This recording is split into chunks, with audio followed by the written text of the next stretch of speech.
Good morning, everybody. So ಶುಭ ಮುಂಜಾನೆ ಎಲ್ಲರಿಗೂ. First of all, I want to convey the greetings that Brother Zach has sent to the Mo- church at Huligi. ಮೊದಲನೇದಾಗಿ ಸಹೋದರ ಝ್ಯಾಕ್ ಅವರು ಅವರ ಶುಭಾಶಯಗಳನ್ನ ಹುಲಿಗಿ ಸಭೆಗಾಗಿ ಕಳಿಸಿರೋದನ್ನ ಹಂಚಲಿಕ್ಕೆ ನಿಮಗೆ ತಿಳಿಸ್ಲಿಕ್ಕೆ And ಇಷ್ಟಪಡ್ತೇನೆ. he's been praying for these meetings. ಈ ಒಂದು ಕೂಟಗಳಿಗಾಗಿ, ನಿನ್ನೆ ಮತ್ತು ಇವತ್ತಿನ ಕೂಟಗಳಿಗಾಗಿ ಸಹೋದರ ಝ್ಯಾಕ್ ಅವರು ಪ್ರಾರ್ಥನೆ ಮಾಡ್ತಾ ಇದ್ದಾರೆ. And we are so thankful to him for upholding us in his prayers. ನಾವು ಬಹಳ ಕೃತಜ್ಞರಾಗಿದ್ದೇವೆ ಸಹೋದರ ಝ್ಯಾಕ್ ಅವರು ನಮಗಾಗಿ ಪ್ರಾರ್ಥಿಸೋದಕ್ಕಾಗಿ. Sometimes people ask, brother, how do I know that I'm making spiritual progress? ಕೆಲವು ಸಲ ಕೆಲವರು ಕೇಳ್ತಾರೆ, ಸಹೋದರನೇ, ನಾನು ಹೇಗೆ ಖಚಿತಪಡಿಸ್ಕೊಳ್ಳೋದು ನಾನು ಕ್ರಿಸ್ತಿಯ ಜೀವಿತದಲ್ಲಿ ಬೆಳೀತಾ ಇದ್ದೀನಿ ಅಂತ. We all have thought about it in the past when we were born again, and over a period of time we examine ourselves and wonder, am I really making progress or not? ನಾವು ಹಿಂದೆ ಈ ತರ ಯೋಚನೆಗಳನ್ನ ಮಾಡಿದ್ದೀವಿ. ಹೊಸದಾಗಿ ಹುಟ್ಟಿದ ನಂತರ ನಾನು ನಿಜವಾಗಲೂ ಕ್ರಿಸ್ತಿಯ ಜೀವಿತದಲ್ಲಿ ಬೆಳವಣಿಗೆ ಪಡ್ಕೊಳ್ತಾ ಇದ್ದೀನ ಇಲ್ವಾ ಅಂತ. If anything needs to be growing, then there has to be life in it, first of all. So ಯಾವುದಾದ್ರೂ ಬೆಳಿಬೇಕು ಅಂದ್ರೆ ಅದರಲ್ಲಿ ಮುಖ್ಯವಾಗಿ ಮೊದಲನೇದಾಗಿ ಅದರಲ್ಲಿ ಜೀವ ಇರಬೇಕು. And for life to start, there has to be a birth. ಒಂದು ಜೀವ ಪ್ರಾರಂಭ ಆಗಬೇಕು ಅಂದ್ರೆ ಅದಕ್ಕೆ ಮೊದಲು ಹುಟ್ಟಿರಬೇಕು. And only after a person is born or a seed is born, then it starts growing and the person starts growing. ನಮಗೆ ಗೊತ್ತಿದೆ, ಒಂದು ಬೀಜ ಅಥವಾ ಒಂದು ವ್ಯಕ್ತಿ ಹುಟ್ಟಬೇಕು ಅಂದ್ರೆ ಮೊದಲನೇದಾಗಿ ಆ ಒಂದು ಕೆಲಸ, ಒಂದು ಬೆಳವಣಿಗೆಯ ಕೆಲಸ ಪ್ರಾರಂಭ ಆಗಬೇಕು, ನಂತರ ಬೆಳವಣಿಗೆ ಪ್ರಾರಂಭವಾಗುತ್ತೆ. I would like to make it very clear, first of all. ಮೊದಲನೇದಾಗಿ ನಾನು ನಿಮಗೆ ಒಂದು ಸ್ಪಷ್ಟಪಡಿಸಲಿಕ್ಕೆ ಇಷ್ಟಪಡ್ತೇನೆ, especially for those of you who have been born and brought up in the church. ಮುಖ್ಯವಾಗಿ ಸಭೆಯಲ್ಲೇ ಹುಟ್ಟಿ ಬೆಳೆದಂತವರ ಬಗ್ಗೆ ನಾನು ಮಾತಾಡ್ಲಿಕ್ಕೆ ಇಷ್ಟಪಡ್ತೇನೆ. You have a tendency to think that everything is fine with you. ಕೆಲವು ಸಲ ನಿಮಗೆ ಈ ತರ ಅನಿಸೋ ಸಾಧ್ಯತೆ ಇದೆ, ನಿಮ್ಮ ಜೀವಿತದಲ್ಲಿ ಎಲ್ಲ ಸರಿಯಾಗಿ ನಡೀತಾ ಇದೆ ಅಂತ. Because you are in a good church, ನೀವು ಒಳ್ಳೆಯ ಸಭೆನಲ್ಲಿದ್ದೀರಾ, you have godly parents, ನಿಮ್ಗೆ ದೇವ ಭಕ್ತ ತಂದೆ ತಾಯಿಗಳಿದ್ದಾರೆ, and you are different from your friends. ನೀವು ನಿಮ್ಮ ಸ್ನೇಹಿತರಿಗಿಂತ ವ್ಯತ್ಯಾಸವಾಗಿದ್ದೀರಾ, you are not as bad, ಅವರಷ್ಟು ಕೆಟ್ಟವರಲ್ಲ, you are pretty good, ನೀವು ಬಹಳ ಒಳ್ಳೆಯವರಾಗಿದ್ದೀರಾ, and you think you are some kind of a special edition. So ನೀವು ಬಹಳ ವಿಶೇಷವಾದ ವ್ಯಕ್ತಿ ಅಂತ ಅನ್ಕೊಳ್ಳೋ ಸಾಧ್ಯತೆ ಇದೆ. But all these things are not prerequisite for the kingdom of God. So ಇದು ನಮಗೆ ದೇವರ ರಾಜ್ಯದಲ್ಲಿ ಮೊದಲೇ ಬೇಕಾಗಿರೋ ಅವಶ್ಯಕತೆ ಇಲ್ಲ, ಇದು ಇಲ್ಲ. You know that story in John 3:3 where Jesus spoke to Nicodemus when Nicodemus came and met Jesus at night. ನಿಮಗೆ ಈ ಒಂದು ಸಂಗತಿ ಅಥವಾ ವಿಷಯ ಗೊತ್ತಿದೆ, ಯೇಸು ಸ್ವಾಮಿಯನ್ನ ಸಂಧಿಸ್ಲಿಕ್ಕೆ ನಿಕೋದೇಮನು ರಾತ್ರಿ ಸಮಯದಲ್ಲಿ ಬರ್ತಾನೆ. Nicodemus went around beating around the bush like, Master, we know that you're from God and nobody can do what you're doing, and things like that. He was talking to Jesus. ಆತ ಹೇಳಿರೋ ಕೆಲವು ಮಾತುಗಳು ಅಂದ್ರೆ ವಿಷಯಗಳು ಮುಖ್ಯ ವಿಷಯಕ್ಕೆ ಬರದೆ ಬೇರೆ ವಿಷಯಗಳನ್ನೆಲ್ಲ ಮಾತಾಡ್ತಾ ಇರ್ತಾನೆ ನಿಕೋದೇಮನು. ನೀವು ದೇವರಿಂದ ಬಂದಿದೀಯಾ ಮತ್ತೆ ಬಹಳ ಅದ್ಭುತಗಳು ಮಾಡ್ತಾ ಇದೀಯಾ ಅಂತ. That was probably an introductory talk that Nicodemus was having with Jesus. ಅದು ಒಂದು ತರದ ಅವರ ಪರಿಚಯದ ಒಂದು ವಿಷಯಗಳನ್ನ ಮಾತಾಡ್ಕೊಂಡಿರ್ತಾರೆ ಪ್ರಾರಂಭದಲ್ಲಿ. But Jesus, on his part, he didn't go about beating around the bush. ಆದ್ರೆ ಯೇಸು ಸ್ವಾಮಿ ಈ ತರ ಅವಶ್ಯವಿಲ್ಲದ ವಿಷಯಗಳನ್ನ ಮಾತಾಡ್ಲಿಕ್ಕೆ ಪ್ರಾರಂಭಿಸಲಿಲ್ಲ. He straight away came to the point and told Nicodemus, unless a person is born again, he cannot see God's kingdom. So ಆದ್ರೆ ಯೇಸು ಸ್ವಾಮಿ ಹಾಗೆ ಮಾಡ್ಲಿಲ್ಲ. ಅವರು ನೇರವಾಗಿ ವಿಷಯಕ್ಕೆ ಬಂದ್ಬಿಟ್ಟು, ನಿಕೋದೇಮನೆ, ನಿಜವಾಗಿ ಹೇಳುತ್ತೇನೆ, ನೀನು ಹೊಸದಾಗಿ ಹುಟ್ಟದ ಹೊರತು ದೇವರ ರಾಜ್ಯವನ್ನ ಕಾಣಲಾರೆ. And Nicodemus was a scholar. ನಿಕೋದೇಮನು ಬಹಳ ಪ್ರತಿಷ್ಠಿತ He ಮನುಷ್ಯನಾಗಿ, is one of the member of the Sanhedrin. So Sanhedrin ಅದರ ಒಬ್ಬ ಮುಖ್ಯಸ್ಥನಾಗಿದ್ದ ಅವನು. That was consisting of 72 leaders, mainly Pharisees, who made up for the Supreme Court of Israel. So ಅಲ್ಲಿ ಇಸ್ರೇಲ್ನಲ್ಲಿ ಆ ಒಂದು ನ್ಯಾಯಾಧಿಪತಿಗಳು ಅಥವಾ ಆ ಪರಿಸಾಯರಲ್ಲಿ ಇದ್ದಂತ ಒಂದು ಪ್ರಮುಖ ಪಂಗಡ 72 ಜನಗಳನ್ನ ಹೊಂದಿದ ಆ ಗುಂಪಿನ ಒಬ್ಬ ಸದಸ್ಯನಾಗಿದ್ದ. And he was a good teacher also. ಅವನು ಒಳ್ಳೆಯ ಬೋಧಕನು ಕೂಡ ಆಗಿದ್ದ. But when Jesus told him that one should be born again, to see the kingdom of God, he could not understand what Jesus is speaking about. ಯೇಸು ಸ್ವಾಮಿ ಹೊಸದಾಗಿ ಹುಟ್ಟಬೇಕು, ದೇವರ ರಾಜ್ಯವನ್ನ ಪ್ರವೇಶಿಸಲಿಕ್ಕೆ ಅಂದಾಗ ಆತನಿಗೆ ಅರ್ಥ ಆಗ್ಲಿಲ್ಲ ಅದು. Then he asked Jesus, what does it mean? That means a person has to go back to his mother's womb and be born once more.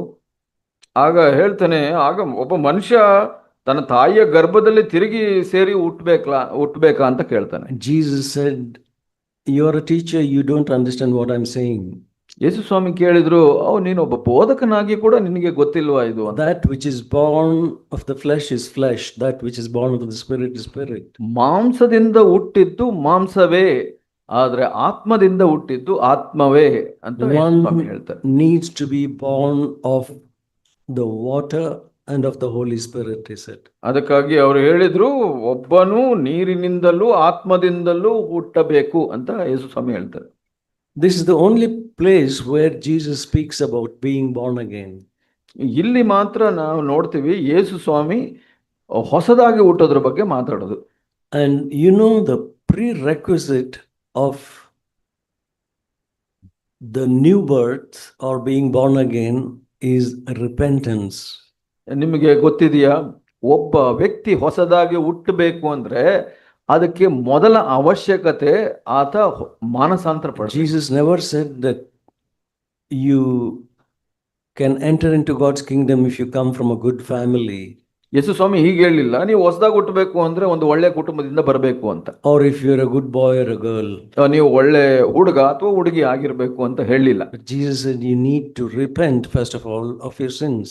ನಿಮ್ಮ ಪಾಪದಿಂದ ನೀವು ಮಾನಸಾಂತರ ಪಡಬೇಕು ಅಂತ ಯೇಸು ಸ್ವಾಮಿ ಮುಖ್ಯವಾಗಿ ಹೇಳಿದ್ರು. Who needs repentance? ಯಾರಿಗೆ ಮಾನಸಾಂತರ ಬೇಕು? Those who are sinners. ಪಾಪಿಗಳಿಗೆ ಮಾತ್ರ. Sometimes people don't accept the fact that they are sinners. ಕೆಲವು ಸಲ ಜನರು ತಾವು ಪಾಪಿಗಳು ಅನ್ನೋದನ್ನ ಒಪ್ಕೊಳ್ಳೋದಿಲ್ಲ. I remember at least 2-3 people who told me that I have not sinned.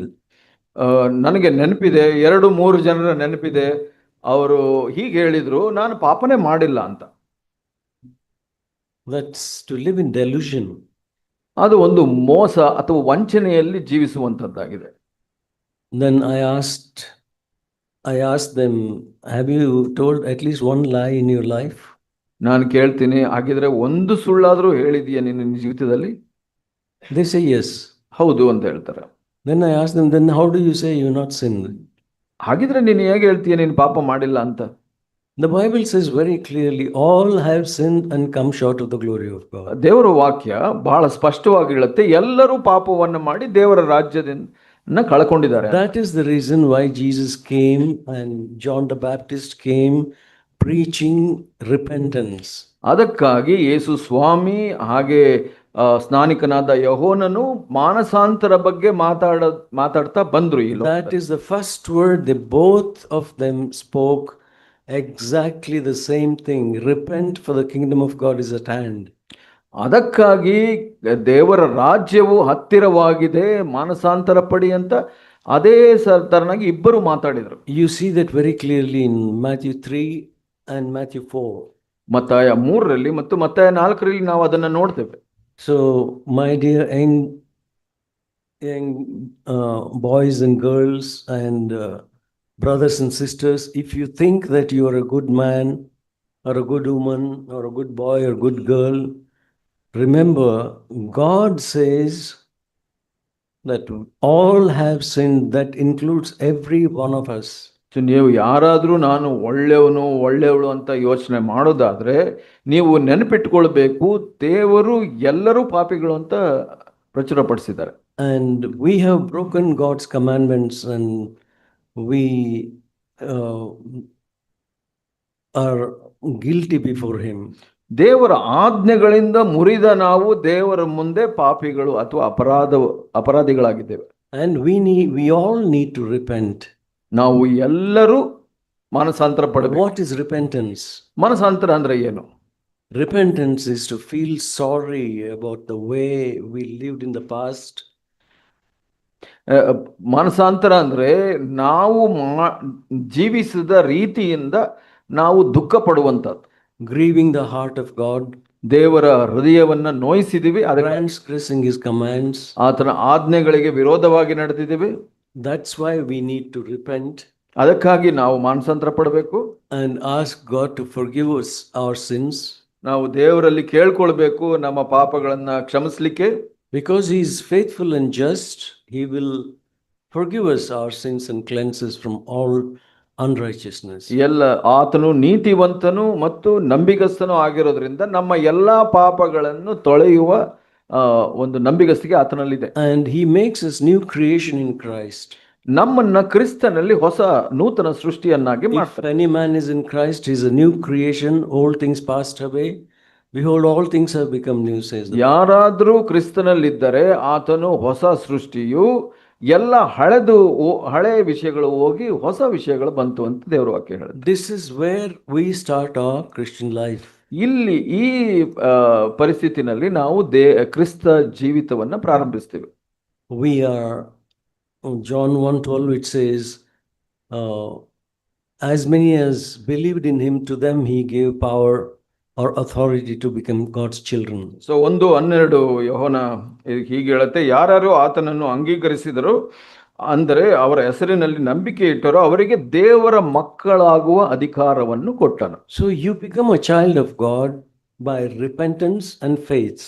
ನೀವು ದೇವರ ಮಕ್ಕಳಾಗೋದು ಹೇಗೆ ಅಂದ್ರೆ ಮಾನಸಾಂತರ ಪಟ್ಟು ಆ ದೇವರಲ್ಲಿ ನಂಬಿಕೆ ಇಡೋದ್ರಿಂದ. And then you are born into God's family as a baby.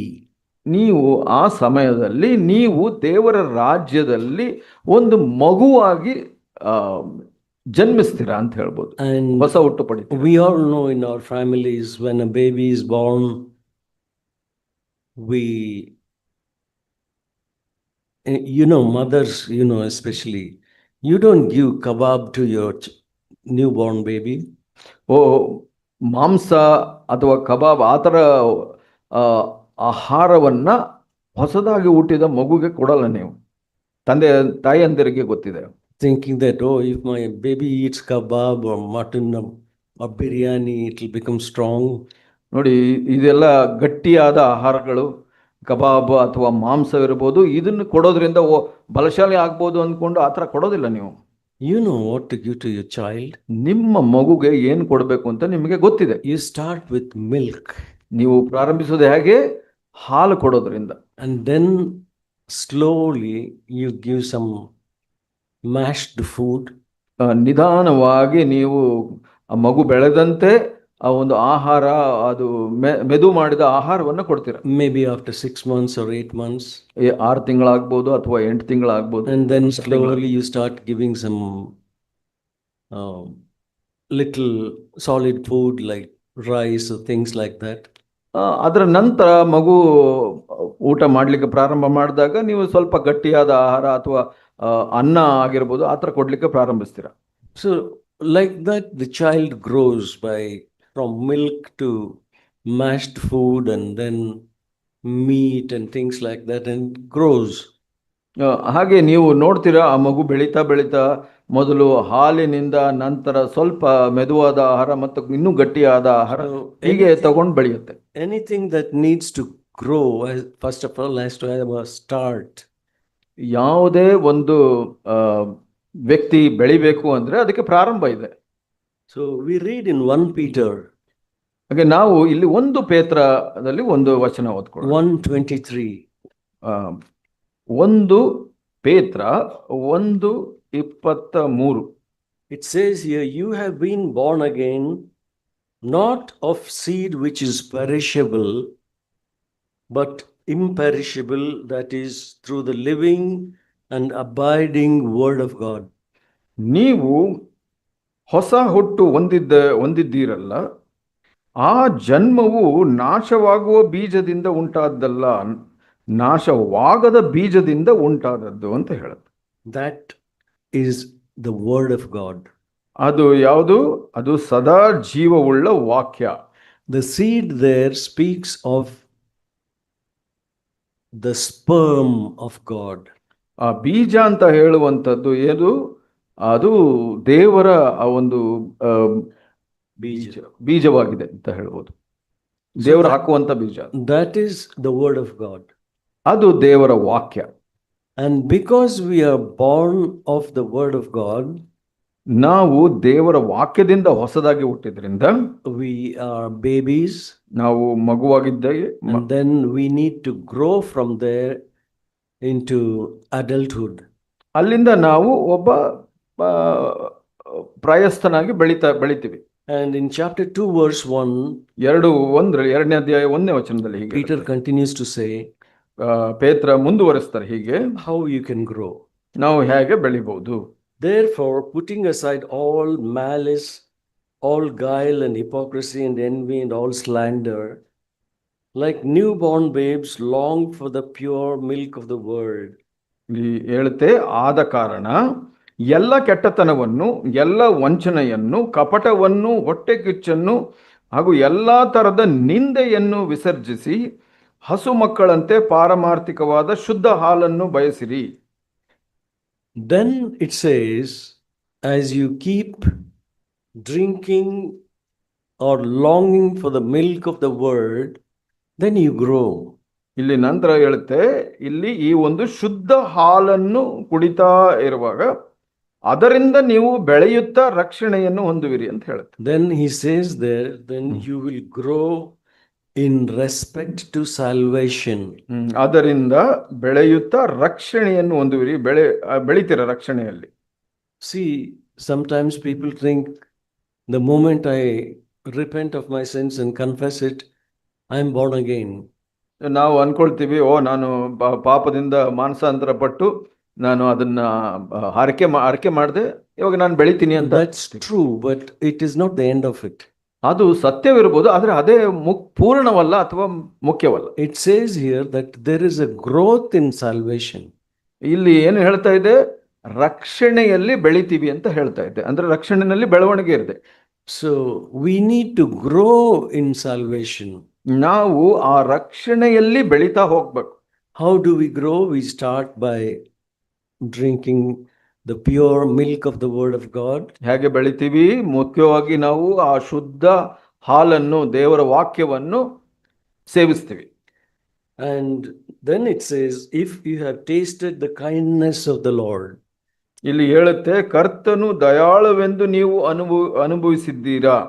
So we begin to taste the kindness of God by knowing him through his word.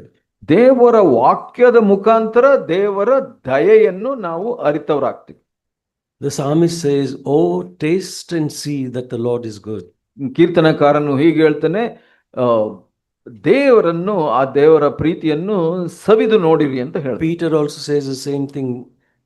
ಪೇತ್ರ ಕೂಡ ಹಾಗೆ ಹೇಳ್ತಾರೆ, You have tasted the kindness of the Lord. ಇಲ್ಲಿ ದೇವರ ದಯೆಯನ್ನು ನೀವು ರುಚಿಸಿ ನೋಡಿದ್ದೀರಾ ಅಂತ And ಹೇಳ್ತಾರೆ. the psalmist also says that thy word are like honey and sweeter than the honeycomb. So ಇಲ್ಲಿ ಇನ್ನೊಂದು ಕಡೆ ನೋಡ್ತೀವಿ, ಕೀರ್ತನಕಾರ ಹೇಳ್ತಾರೆ, ನಿನ್ನ ವಾಕ್ಯವು ಜೇನಿನಂತೆ ರುಚಿ ಅಂತ ಹೇಳುತ್ತೆ. And then in verse 5, ಇಲ್ಲಿ 5ನೇ ವಚನದಲ್ಲಿ ನಾವು ನೋಡ್ತೇವೆ, Peter says, ಮುಂದೆ ಹೇಳ್ತಾರೆ ಪೇತ್ರ. Again, he is speaking about growth, ಇಲ್ಲಿ ಕೂಡ ಬೆಳವಣಿಗೆ ಬಗ್ಗೆ ಹೇಳ್ತಾ ಇದ್ದಾರೆ. growing from babyhood. ಒಂದು ಮಗುವಿಂದ ಬೆಳವಣಿಗೆ ಆಗುವಂಥದ್ದು. And now, verse 5, he says, 5ನೇ ವಚನದಲ್ಲಿ ಹೇಳುತ್ತೆ, you also, as living stones, are being built up as a spiritual house. ನೀವು ಸಹ ಜೀವವುಳ್ಳ ಕಲ್ಲುಗಳಾಗಿದ್ದು ಆತ್ಮ ಸಂಬಂಧವಾದ ಮಂದಿರಕ್ಕೆ ಕಟ್ಟಲ್ಪಡುತ್ತಾ ಇದ್ದೀರಿ. So we become a sanctuary for God to dwell in. ದೇವರು ವಾಸಿಸೋದಕ್ಕೆ ನಾವು ಒಂದು ಮಂದಿರವಾಗ್ತೀವಿ. In the old covenant, God was dwelling in the tabernacle. ದೇವರು ಆ ಒಂದು ಗುಡಾರದಲ್ಲಿ ಜೀವಿಸ್ತಾ ಇದ್ರು ಹಳೆ ಒಡಂಬಡಿಕೆಯಲ್ಲಿ. Then the Lord told David to build a sanctuary for him, a temple for him. ಆ ಒಂದು ಗುಡಾರದಿಂದ ದೇವರು ದಾವಿದನಿಗೆ ಆಜ್ಞೆಪಡಿಸಿದ್ರು, ನೀನು ಒಂದು ಮಂದಿರವನ್ನ ಕಟ್ಟುವಂತ, ದೇವಾಲಯವನ್ನ. But now there is no temple. ಇವಾಗ ಆ ದೇವಾಲಯ ಇಲ್ಲ. Now the Bible says you are the temple of God. ದೇವರ ವಾಕ್ಯ ಹೇಳುತ್ತೆ, ಇವತ್ತು ಎಲ್ಲಿ ದೇವಾಲಯ ಇದೆ, ನೀವೇ ದೇವರ ಆಲಯವಾಗಿದ್ದೀರಾ. And as Peter says here, we are being built up as living stones into a sanctuary for God. ಇಲ್ಲಿ ಪೇತ್ರ ಏನು ಹೇಳ್ತಾ ಇದ್ದಾರೆ, ನೀವು ಸಹ ಜೀವವುಳ್ಳ ಕಲ್ಲುಗಳಾಗಿದ್ದು ಆತ್ಮ ಸಂಬಂಧವಾದ ಮಂದಿರವಾಗಲಿಕ್ಕೆ ಕಟ್ಟಲ್ಪಡುತ್ತಾ ಇದ್ದೀರಿ. And for what reason? ಏನು ಅದರ ಉದ್ದೇಶ? To become a holy priesthood, to offer up spiritual sacrifices acceptable to God through Jesus Christ. ಇಲ್ಲಿ ಹೇಳ್ತಾ ಇದ್ದಾರೆ, ಯೇಸು ಕ್ರಿಸ್ತನ ಮೂಲಕ ದೇವರಿಗೆ ಸಮರ್ಪಕವಾದ ಆತ್ಮೀಯ ಯಜ್ಞಗಳನ್ನು ಸಮರ್ಪಿಸುವುದಕ್ಕೆ ಪವಿತ್ರ ಯಾಜಕ ವರ್ಗದವರಾಗಿದ್ದೀರಿ. So a baby is growing, becoming a living stone, being built up as part of the body. ನೋಡಿ, ಇಲ್ಲಿ ನಾವು ನೋಡ್ತೀವಿ ಬೆಳವಣಿಗೆ, ಒಂದು ಮಗು ಜೀವವುಳ್ಳ ಕಲ್ಲಾಗಿದ್ದು ಅಲ್ಲಿಂದ ಒಂದು ಮಂದಿರವಾಗಿ, ದೇವರ ಮಂದಿರವಾಗಿ, ಅಂದ್ರೆ ದೇವರು ನೆಲೆಸುವಂತ ಸ್ಥಳವಾಗಿ ಮಾರ್ಪಾಡಾಗ್ತಾರೆ. Then growing into priesthood, ನಂತರ to offer sacrifices. ಆತ್ಮೀಯ ಯಜ್ಞಗಳನ್ನು ಅರ್ಪಿಸೋದಕ್ಕೆ ಒಂದು ಪವಿತ್ರ ಯಾಜಕ ವರ್ಗವಾಗ್ತಾರೆ. And not only that, verse 9, ಅಷ್ಟು ಮಾತ್ರ ಅಲ್ಲ, 9ನೇ ವಚನ ಹೀಗೆ ಹೇಳುತ್ತೆ, as you keep growing, ನೀವು ಹಾಗೆ ಬೆಳೀತಾ ಇದ್ರೆ, he encourages the believers that you are a chosen race. ಇಲ್ಲಿ ನೀವು ಪ್ರತಿಷ್ಠಿತ ಒಂದು ವರ್ಗವಾಗಿದ್ದೀರಾ ಅಂತ. And a royal priesthood, ಇಲ್ಲಿ ರಾಜವಂಶಸ್ಥರಾಗಿದ್ದೀರಾ ಅಂತ ಹೇಳುತ್ತೆ. a holy nation, ಇಲ್ಲಿ ಒಂದು ದೇವರಾದುಕೊಂಡ ಜನಾಂಗವು, people for God's own possession. ಇಲ್ಲಿ ಹೇಳುತ್ತೆ ದೇವರ ಸ್ವಕೀಯ ಪ್ರಜೆಯು ಅಂತ ಹೇಳುತ್ತೆ. In the old covenant, the Israelis were God's chosen people and God's chosen possession. ಹಳೆ ಒಡಂಬಡಿಕೆಯಲ್ಲಿ ನಾವು ನೋಡ್ತೀವಿ, ಇಸ್ರಾಯೇಲ್ಯರು ದೇವರಿಂದ ಆರಿಸಲ್ಪಟ್ಟ ಪ್ರತ್ಯೇಕ ಜನರಾಗಿದ್ರು. Now after the veil in the temple was torn when Jesus died, ಯೇಸು ಸ್ವಾಮಿ ಸತ್ತಾಗ ಅಲ್ಲಿ ಆ ಒಂದು ಪರದೆ ಅರಿಯಲ್ಪಡ್ತು ದೇವಾಲಯದಲ್ಲಿ. he opened the way to the most holy place through his rent flesh. So ಯೇಸು ಸ್ವಾಮಿ ತನ್ನ ಒಂದು ಹರಿದ ಆ ಮಾಂಸದಿಂದ, ಆ ಸ್ವಾರ್ಥದಿಂದ ಅವರು ಒಂದು ನಮ್ಮ ಎಲ್ಲರಿಗೆ ಒಂದು ಮಾರ್ಗವನ್ನು ಮಾಡಿದ್ರು, ನಾವೆಲ್ಲ ಮಹಾ ಪವಿತ್ರವಾದ ಸ್ಥಳದಲ್ಲಿ ದೇವರ ಸನ್ನಿಧಿಗೆ ಹೋಗ್ಲಿ. Now we don't have to depend on the high priest to enter into the holy of holies once in a year like it used to happen in the old covenant.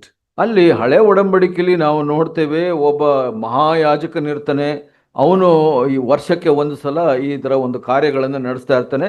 ಇವಾಗ ನಾವು ಆ ಒಂದು ಮಹಾಯಾಜಕನ ಮುಖಾಂತರ ದೇವರ ಸನ್ನಿಧಿಗೆ ಹೋಗೋ ಅವಶ್ಯಕತೆ ಇಲ್ಲ. Now we can go boldly to the throne of grace. ಇವತ್ತು ನಾವು ಆ ಒಂದು ಕೃಪಾಸನಕ್ಕೆ ಧೈರ್ಯವಾಗಿ ಹೋಗ್ಬೋದು ನಾವು. And we can, as God's own possession, we can go and offer up sacrifices of praise and thanks. ನಾವು ದೇವರ ಸ್ವಕೀಯ ಪ್ರಜೆ ಮತ್ತು ವಿಶೇಷವಾದ ಜನರಾಗಿ ನಾವು ದೇವರ ಪ್ರಸನ್ನತೆಗೆ ಹೋಗಿ ನಾವು ದೇವರ ಮುಂದೆ ನಾವು ಆ ಒಂದು ತ್ಯಾಗವನ್ನ ಮಾಡಬಹುದು, And proclaim, ಯಜ್ಞವನ್ನ ಅರ್ಪಿಸಬಹುದು. and proclaim the excellencies of him who has called us out of darkness into his marvelous light. So ಇಲ್ಲಿ ನಾವು ನೋಡ್ತೇವೆ, ನಿಮ್ಮನ್ನು ಕತ್ತಲೆಯೊಳಗಿಂದ ಕರೆದು ತನ್ನ ಆಶ್ಚರ್ಯಕರವಾದ ಬೆಳಕಿನಲ್ಲಿ ಸೇರಿದ ಆತನ ಗುಣಾತಿಶಯಗಳನ್ನು ಪ್ರಚಾರ ಮಾಡುವವರು ನಾವು ಅಂತ. And now we come into a place where we are told to do this and not to do that. ನಮಗೆ ಇವತ್ತು ಸ್ಪಷ್ಟವಾಗಿ ಕೊಡಲ್ಪಟ್ಟಿದೆ ಆಜ್ಞೆಗಳನ್ನ, ನಾವು ಇದು ಮಾಡಬೇಕು, ಇದು ಮಾಡಬಾರ್ದು. There are do's and don'ts. ಮಾಡುವಂಥದ್ದು, ಮಾಡಬಾರದಂಥದ್ದು. Now it starts in verse 11. 11ನೇ ವಚನದಲ್ಲಿ ಪ್ರಾರಂಭವಾಗುತ್ತೆ ಇದು.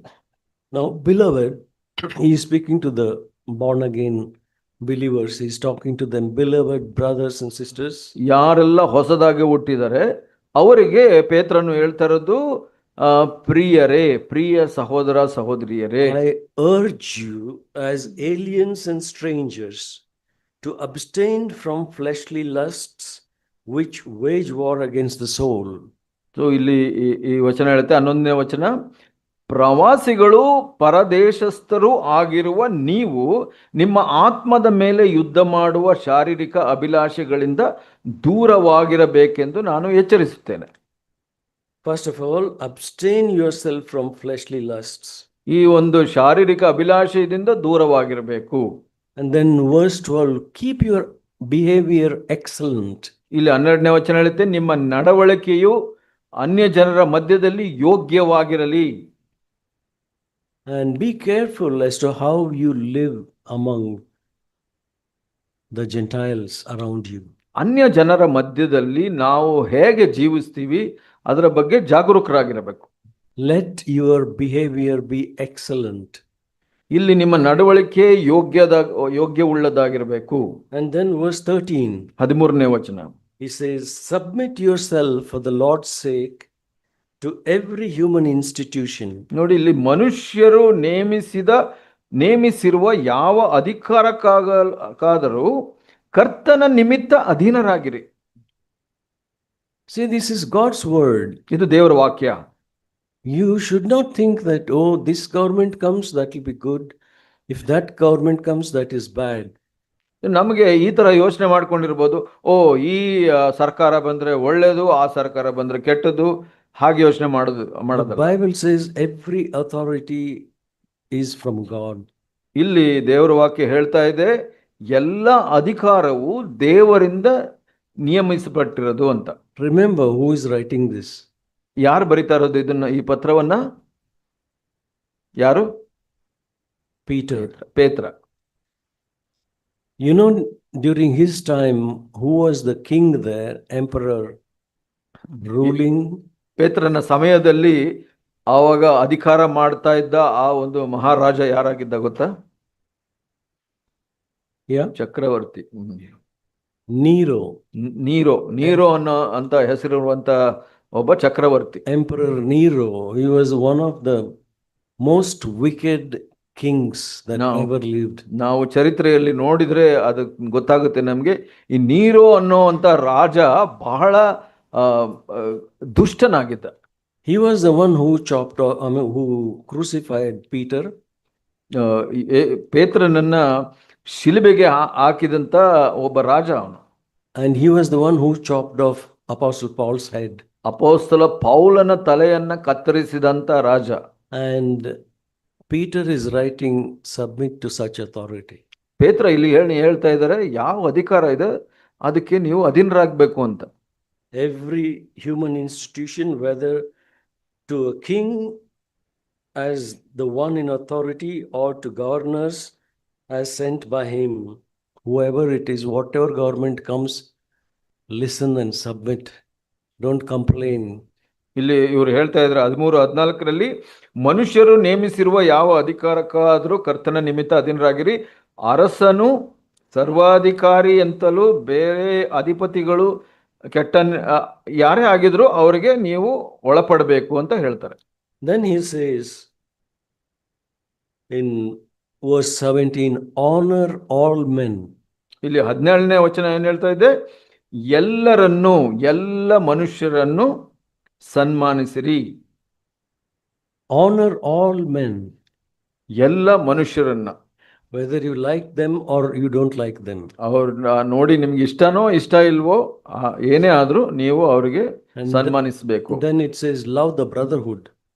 ನೀವು ಸಹೋದರರನ್ನ ಪ್ರೀತಿಸಿ, Means ಸಹೋದರರನ್ನ ಪ್ರೀತಿಸಿ. the brothers and sisters that you see, ನೀವು ನೋಡುವಂತ ಸಹೋದರ ಸಹೋದರರನ್ನ ಪ್ರೀತಿಸಬೇಕು. love them, he says. ಅವರನ್ನ ಪ್ರೀತಿಸಿರಿ. It's easier to say that I love brothers in Bangalore or brothers in Hubli or other places, but what about the brothers and sisters here? ನಮಗೆ ಬಹಳ ಸುಲಭ ಯಾವುದು ಅಂದ್ರೆ, ದೂರದಲ್ಲಿರುವಂತ ಸಹೋದರ ಸಹೋದರರಿದಾರಲ್ಲ, ಬೆಂಗಳೂರಿನಲ್ಲಿ, ಹುಬ್ಳಿನಲ್ಲಿ ಅಥವಾ ಇನ್ನೆಲ್ಲೋ, ಅವ್ರನ್ನ ಪ್ರೀತಿಸೋದು ಬಹಳ ಸುಲಭ. ಆದ್ರೆ ಇಲ್ಲಿ ನಮ್ಮ ಮಧ್ಯದಲ್ಲಿದ್ದಾರಲ್ಲ, ಅವ್ರ ಬಗ್ಗೆ ಏನು? So we take them for granted. So ಅವ್ರನ್ನ ನಾವು ಅಲಕ್ಷ್ಯವಾಗಿ ತೆಗೆದುಕೊಳ್ತೀವಿ. You know, there is a saying in English that the saints above, oh, what glory, but the saints below, what a different story. ನಾವು ಹೀಗೆ ಹೇಳ್ತೀವಿ ಒಂದು ಹಾಡಿನಲ್ಲಿ, ಪರಲೋಕದಲ್ಲಿರುವಂತ ಒಬ್ಬ ಸಂತರು ಅಂದ್ರೆ ಭಕ್ತರು ಎಷ್ಟು ಮಹಿಮೆಯುಳ್ಳದ್ದು, ಆದ್ರೆ ನಮ್ಮ ಹತ್ರ ಇದ್ದಾರಲ್ಲ ಅವ್ರ ಬಗ್ಗೆ ಯೋಚನೆ ಮಾಡಿದ್ರೆ ಅದೇ ಬೇರೆ ಕತೆ ಅಂತ. So if you can't love a brother or a sister whom you see, how can you say I love someone whom you do not see, or especially God whom you have not seen? ನೋಡಿ, ಅದು ಯಾಕೊಬ್ಬ ಹೇಳ್ತಾರೆ, ಅದನ್ನ ನಾವು ನಮಗೆ ಕಾಣಿಸುವಂತ ಸಹೋದರ ಸಹೋದರರನ್ನ ಪ್ರೀತಿಸ್ಲಿಕ್ಕೆ ಸಾಧ್ಯವಿಲ್ಲ ಅಂದ್ರೆ ನಮಗೆ ಕಾಣದೇ ಇರುವಂತ ದೇವರನ್ನ ಪ್ರೀತಿಸ್ತೀವಿ ಅಂತ ಹೇಳೋದು ಹೇಗೆ? And these are the things that you have to do. ಈ ಕೆಲವು ಕಾರ್ಯಗಳನ್ನ ನಾವು ಮಾಡ್ಬೇಕಾಗುತ್ತೆ. And there are certain things that you cannot do. ಕೆಲವು ಕಾರ್ಯಗಳನ್ನ ನೀವು ಮಾಡಬೇಕು, ಮತ್ತೆ ಕೆಲವು ಕಾರ್ಯಗಳನ್ನ ಮಾಡಬಾರ್ದು. You need to abstain from them, the Bible says. ಯಾವ ಕಾರ್ಯಗಳನ್ನ ಮಾಡಬಾರ್ದು ಅದರಿಂದ ನಾವು ದೂರವಿರಬೇಕು. What are those? ಅದು ಯಾವುದು? In verse 1, malice. ಮೊದಲನೇ ವಚನದಲ್ಲಿ ನಾವು ನೋಡಿದ್ವಿ ಅದನ್ನ, ಮುಖ್ಯವಾಗಿ ಕೆಟ್ಟತನ. And then it says, put aside malice, put aside guile, ವಂಚನೆ, put aside hypocrisy, ಕಪಟತನ, put aside envy, ಹೊಟ್ಟೆ ಕಿಚ್ಚಿನ ದೂರ ಇಡಿ, and slander. ನಿಂದೆ.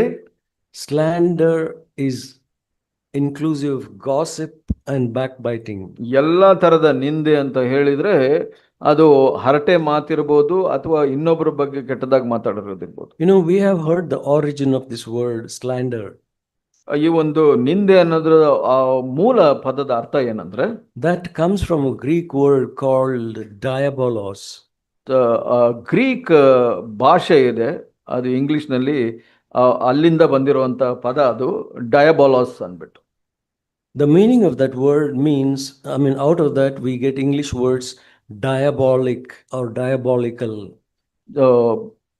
ಎರಡು ತರದ ಮನೋಭಾವ ಇರುವಂತ ವ್ಯಕ್ತಿ ಅಥವಾ ಡಯಾಬಾಲಿಕಲ್ ಅನ್ನೋ ಅಂತ ಒಂದು ಪದ ಬರುತ್ತೆ ಅಲ್ಲಿ. So that means the devil. ಅದರ ಅರ್ಥ, ಮೂಲ ಅರ್ಥ ಏನಂದ್ರೆ ಸೈತಾನನು ಅಂತ. Do not be a slanderer means don't be a little devil. ನೀವು ನಿಂದೆ, ಎಲ್ಲ ತರದ ನಿಂದಿಸುವಂತ ವ್ಯಕ್ತಿ ಆಗಿರಬಾರ್ದು ಅಂತ ಅಂದ್ರೆ ನೀವು ಚಿಕ್ಕ ಸೈತಾನನಾಗಿರಬಾರ್ದು ಅಂತ ಅದರ ಅರ್ಥ. That is, when I am gossiping about somebody, speaking evil about somebody or backbiting about somebody, I am becoming a slanderer, which means a little devil.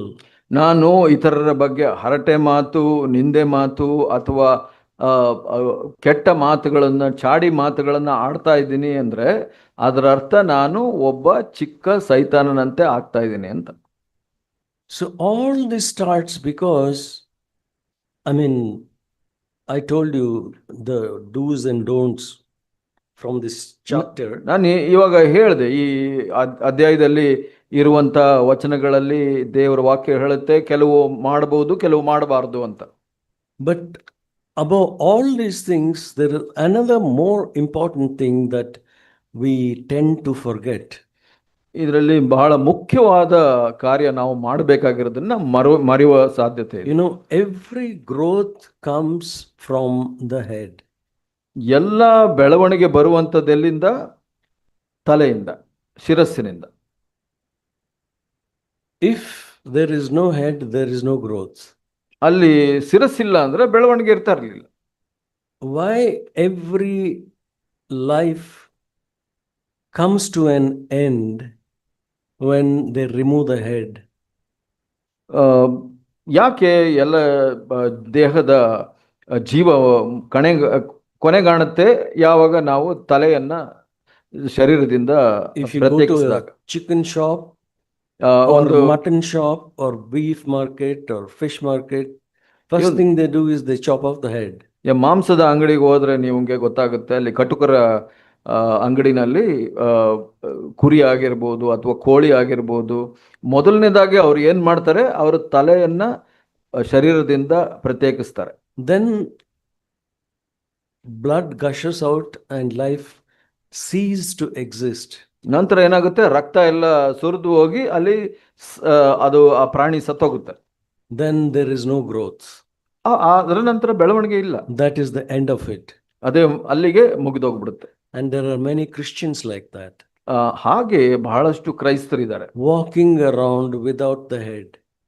ಅವರು ನಡೆದಾಡ್ತಾ ಇದ್ದಾರೆ, ಆದ್ರೆ ಅವ್ರಿಗೆ ತಲೆ ಇಲ್ಲ. How do you feel if a body comes to you and has no head? ನಿಮಗೆ ಹೇಗೆ ಅನ್ಸುತ್ತೆ, ಯಾರೋ ನಡೆದು ನಿಮ್ಮ ಹತ್ರ ಬಂದ್ರು ಅದಕ್ಕೆ ತಲೆ ಇಲ್ಲ ಅಂತ ಅಂದ್ರೆ ಆ ಶರೀರಕ್ಕೆ? Would you like to go and hug? You feel like hugging that ನಿಮ್ಗೆ body? ಹೋಗಿ ಮಾತಾಡ್ಬೇಕು ಅಥವಾ ತಪ್ಕೊಳ್ಬೇಕು ಅಥವಾ ಸಹವಾಸ ಮಾಡ್ಬೇಕು ಅನ್ಸುತ್ತಾ? You tend to run away from that, right? ಆ ತರ ನೋಡಿದ ತಕ್ಷಣ ನಿಮ್ಗೆ ಅಲ್ಲಿಂದ ಓಡೋಗ್ಬೇಕು ಅಂತ ಅನ್ಸುತ್ತೆ. Because you know this is something very weird. ಯಾಕೆಂದ್ರೆ ಇದು ಒಂಥರ ವಿಚಿತ್ರವಾಗಿದೆ. Every growth comes from the head. ಯಾಕೆಂದ್ರೆ ಎಲ್ಲ ಬೆಳವಣಿಗೆ ಆ ತಲೆಯಿಂದ ಬರುವಂತದ್ದು. Because head has mouth. Sorry, Mouth. ಆ ತಲೆಯಲ್ಲಿ ಬಾಯಿ ಇದೆ. And through the mouth you eat. ಆ ಬಾಯಿಯಿಂದನೇ ಊಟ And ಮಾಡುವಂತದ್ದು. it goes to the digestive system. ಅಲ್ಲಿ ಜೀರ್ಣ ಶಕ್ತಿ ಕೇಂದ್ರಕ್ಕೆ ಹೋಗುತ್ತೆ. And that gives strength to the body and growth to the body. ಅಲ್ಲಿಂದ ಆ ಒಂದು ಬಲ ಅಥವಾ ಬೆಳವಣಿಗೆ ಶರೀರಕ್ಕೆ ಹೋಗುವಂತ. The same thing when Christians are disconnected from the head, they can't expect to grow. ಹಾಗೆ ಕ್ರೈಸ್ತರು ಕೂಡ ಶಿರಸ್ಸಿನಿಂದ ಪ್ರತ್ಯೇಕವಾದ್ರೆ ಬೆಳವಣಿಗೆ ನೋಡ್ಲಿಕ್ಕೆ ಸಾಧ್ಯವಿಲ್ಲ. You read that in Colossians chapter 2, ಕೊಲೊಸ್ಸೆ 2ನೇ ಅಧ್ಯಾಯದಲ್ಲಿ ನಾವು verse ನೋಡ್ತೀವಿ. 19. 19ನೇ ವಚನ, 2:19. There are certain people who wonder why I am not growing. And ಕೆಲವರು the reason is here. ಹೀಗೆ ಯೋಚನೆ ಮಾಡ್ತಾರೆ, ಯಾಕೆ ನಾನು ಬೆಳೀತಾ ಇಲ್ಲ ಅಂತ. ಅದಕ್ಕೆ ಕಾರಣ ಇಲ್ಲಿದೆ. Not holding fast to the head. ಇಲ್ಲಿ ಕ್ರಿಸ್ತನೆಂಬ ಶಿರಸ್ಸಿಗೆ ಹೊಂದಿಕೊಂಡಿಲ್ಲ ಅವರು. From whom the entire body being supplied and held together. So ಇದರಿಂದ ನಮ್ಮ ಪೂರ್ಣ ಶಿರಸ್ಸಿನ ಶರೀರದ ಒಂದು ಬೆಳವಣಿಗೆ ಬರುವಂತಹದ್ದು. By the joints and ligaments grows with the growth which is from God. So ಆ ಶಿರಸ್ಸಿನಿಂದಲೇ ದೇಹವೆಲ್ಲ ಕೀಲು ನರಗಳ ಮೂಲಕ ಬೇಕಾದ ಸಹಾಯವನ್ನು ಹೊಂದಿ ಕೂಡಿಸಲ್ಪಟ್ಟು ದೇವರು ಕೊಡುವ ವೃದ್ಧಿಯನ್ನು ಅಭಿವೃದ್ಧಿ. So it says Christ is the head of the church.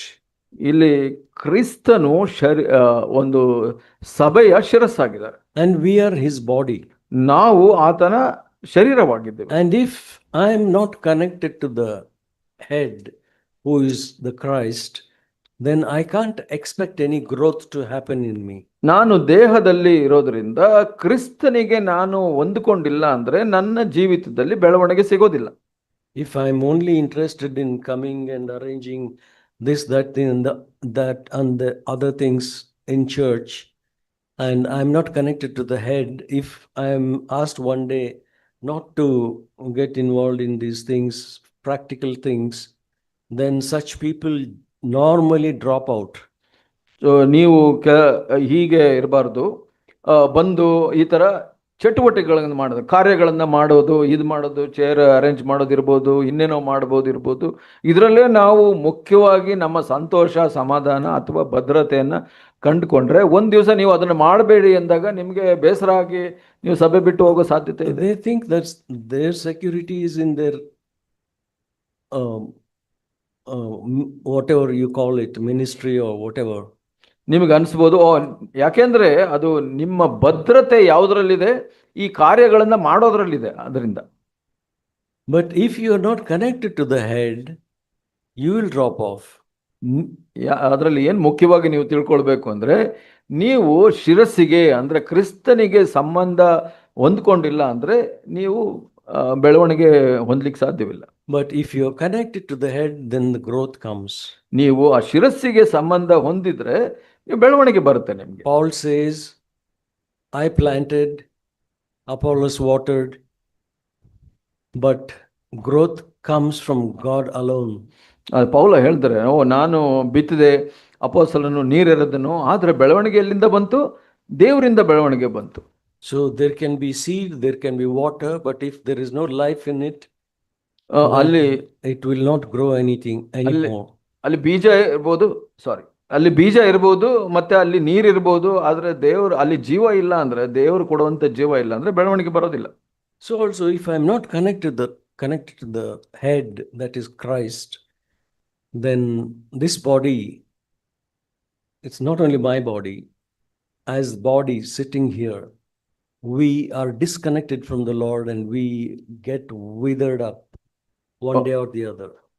ಅದರಿಂದ ನಾವು ಮುಖ್ಯವಾಗಿ ಅರ್ಥ ಮಾಡ್ಕೊಳ್ಬೇಕು, ನಾವು ಅಂದ್ರೆ ಈ ಕ್ರಿಸ್ತನ ದೇಹವಾಗಿರುವಂತ ಒಂದು ಸಭೆಯು ದೇವರ ಶಿರಸ್ಸಿಗೆ ಸಂಪರ್ಕ ಹೊಂದಿಲ್ಲ ಅಂದ್ರೆ ಬಹಳ ಬೇಗ ಸತ್ತೋಗೋ ಸಾಧ್ಯತೆ ಇದೆ. So it is very important that we maintain a good relationship with the head, first of all. ಮುಖ್ಯವಾಗಿ ನಾವು ಆ ಒಂದು ಶಿರಸ್ಸು ಕ್ರಿಸ್ತನ ಜೊತೆ ಒಳ್ಳೆಯ ಸಂಬಂಧ ಇಟ್ಕೊಳ್ಳೋದು ಬಹಳ ಮುಖ್ಯ. If that is not there, then we are disconnected. ಅದಿಲ್ಲ ಅಂದ್ರೆ ನಾವು ಪ್ರತ್ಯೇಕಿಸಲ್ಪಡ್ತೀವಿ. We are headless. ನಾವು ತಲೆ ಇಲ್ಲದವರು, ಶಿರಸ್ಸಿಲ್ಲದವರು. It's only a matter of time before we die. So spiritually. ಅದರಲ್ಲಿ ಅಷ್ಟು ಸಮಯ ತೆಗೆದುಕೊಳ್ಳೋದಿಲ್ಲ. ನಾವು ಆ ಥರ ಜೀವಿಸೋದಾದ್ರೆ, ನಾವು ಶಿರಸ್ಸಿನ ಜೊತೆ ಸಂಪರ್ಕ ಇಲ್ಲ ಅಂದ್ರೆ ಬಹಳ ಬೇಗ ಸತ್ತು ಹೋಗ್ತೀವಿ ಆತ್ಮಿಕವಾಗಿ. A person who is genuinely born again and is in touch with the Lord, there are two things that are inevitable in him. So ಒಬ್ಬ ನಿಜವಾಗಿ ಹೊಸದಾಗಿ ಹುಟ್ಟಿದ್ರೆ ಮತ್ತು ದೇವ್ರ ಜೊತೆ ಸಂಬಂಧದಲ್ಲಿದ್ರೆ ಈ ಎರಡು ಕಾರ್ಯ ನಡೆಯುತ್ತೆ. First of all, there should be hunger and thirst. ಮೊದಲನೇದಾಗಿ ಆ ವ್ಯಕ್ತಿಯಲ್ಲಿ ಹಸಿವೆ ಮತ್ತು ದಾಹ ಇರುತ್ತೆ. If there is no hunger or thirst in a person who claims to be born again, then it is not real conversion. ಒಬ್ಬ ವ್ಯಕ್ತಿ ನಿಜವಾಗಿ ಹೊಸದಾಗಿ ಹುಟ್ಟಿದ್ರೆ ಅವನಲ್ಲಿ ದಾಹ ಮತ್ತು ಹಸಿವಿರುತ್ತೆ. ಹಸಿವು ದಾಹ ಇಲ್ಲ ಅಂದ್ರೆ ಅವನು ನಿಜವಾಗ್ಲೂ ಹೊಸದಾಗಿ ಹುಟ್ಟಿಲ್ಲ ಅಂತ. You mothers know very well, when a baby is born, you expect it to cry for milk. ನಿಮಗೆ ತಾಯಂದಿರಿಗೆ ಗೊತ್ತಿರುತ್ತೆ, ಒಂದು ಮಗು ಹುಟ್ಟಿದ ತಕ್ಷಣ ಅದು ಅಳಬೇಕು ಅಂತ ಅಳಬೇಕು ಅಂತ ಬಯಸ್ತಾರೆ. ಯಾಕೆ ಅಂದ್ರೆ ಅದು ಆಹಾರಕ್ಕಾಗಿ ಅಥವಾ ಹಾಲಿಗಾಗಿ ಅಳಬೇಕು. If a child doesn't cry at all,